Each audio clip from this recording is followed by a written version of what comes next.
But before we do that, let me finish the shout out. Sweet Jenny, Jenny down in the Philippines, Ilo City, watches our show before she goes to work at 7-Eleven in the Philippines. Now, what do you think of that? Gets up at 8 a.m. their time just so she can see our shows, and her sweet little daughter, Kimmy, who calls me daddy, by the way. My God. All because I sent her a Christmas present a couple of years ago. You like to be called daddy? You know what? I kind of do now. At least she ain't calling me grandpa. And here lately, maybe over the past several months, 6 months, maybe even a year, I've kind of come to grips that, fuck, I'm sneaking up on 60. And it might be kind of cool to be grandpa. Right now, Chocodoll is my granddaughter. Little Choky. She'll be in here before it's over, I'm pretty sure. I had a girl call me daddy once, and I was it didn't you had a girl, ruin the mood. A little girl or the wife? No, it wasn't. I've actually had two girlfriends I date call me daddy. No, it wasn't a girl that I was either dating nor married to, but we had relations a few times. So strange feeling when the girl you're dating calls you daddy. That is but I had one girlfriend that I just accepted with because for 5 years she called me Daddy Bear, and if she's mad at me, Daddy Bear, and she was excited, Daddy Bear, but it was the tone of Daddy Bear as to how much trouble you were in, and very sweet and dear friend, and I'm sure we'll always be friends. And here's a question. The question is, how good, even though you're a Dolphins fan, how good do you think Deshaun Watson is on the Texans? How good is he? Yeah. Not as good as he thinks. Not as good as a lot of others think, but better than what others think. How's that wrap that up?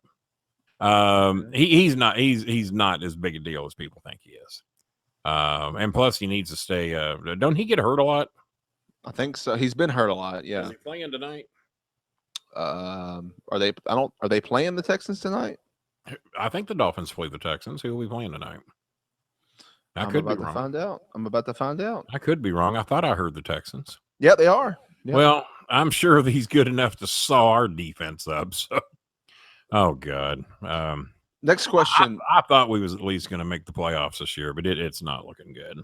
I'm actually going to the Dolphins Colts game. In Indy on the 25th of November. I think that's when it is. Yeah. That would be awfully hard on me. I know that was an invitation for me to go with you, but it would be mighty hard on me, and I'll watch it on Red Zone. You probably have a better shot, better chair, better view watching at home than you would with me. Better food. Shane Walker wants to know: did you know that Sable was undefeated at WrestleMania 3-0? Who asked that question? Shane Walker. Shane, I did not. Barry Sexton wants to know. I'm going to tell you why I don't. Because even though Jimmy Cornette knows every win and every loss at every town he ever had, from the day he got into business to the day he left, I only tracked my high school wins where I was 212-0. And not even I remember how and where I won all those. And those were real. So I was 212-0 in high school. Cornette named me Takedown Bolin. Jimmy knew me during that time. He named me Takedown Bolin. And I had so much fun doing those because I treated them like television wrestling matches. And sometimes the opponent would scream, "He's choking me." Well, no one chokes anybody in high school wrestling, but I was. I was sneaking that shit in and figuring out how to do it to where I wouldn't get caught. So they're screaming, and the ref would just look at him, "Well, you're an idiot." I know he's acting like this is TV wrestling and all, but I even wore Jerry Lawler's tights during one of my high school amateur matches. Wore the tights, and boy, they tried to get the biggest son of a bitch in high school to fight me, and I'd already had one match. And so the minute I got done with that, held my arm up, declared myself the winner, and was really putting over what a whooping I put on this fucker's ass.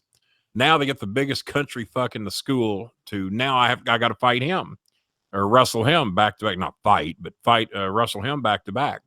And I'd be damned if I didn't beat him in 45 seconds. I got him in some hold that he couldn't get out of, and then he was so fat and out of shape he couldn't get his shoulders up. So I ended up beating him in 5 seconds, and then I oversold it again. I said, who else you want to bring on? You got another one? I said, I'll knock them off all day. I was begging to God there was going to be no more matches because the amateur matches, you don't really get, any rest. There's not really what you call rest holds because if they got you in a hold, you better be trying to get out of it. So, but no, I enjoyed high school, but no, I never really tracked what the fuck we did on television and titles and how many times we had them. I mean, a lot of people do. But it's phony shit. You get the belts when they fucking tell you can have them. And you give them back when they tell you you're done with them. So I never gave a shit about that stuff. I'm 3-0 at WrestleMania. Big fuck. You're 3-0 because someone told you could be. It's not because you really won. I'm a 16-time WCW champion. Yeah, motherfucker, that means you lost 17 times. So, and I've always used that strategy. Oh, you won 16? Well, you lost 17, bitch. And you might lose 18 tonight. So no, I never put any stock in the wins and losses, guys, because you win when they tell you can, and you lose. Well, unless you're like David Schultz or somebody and said, no, I'm not. Or David.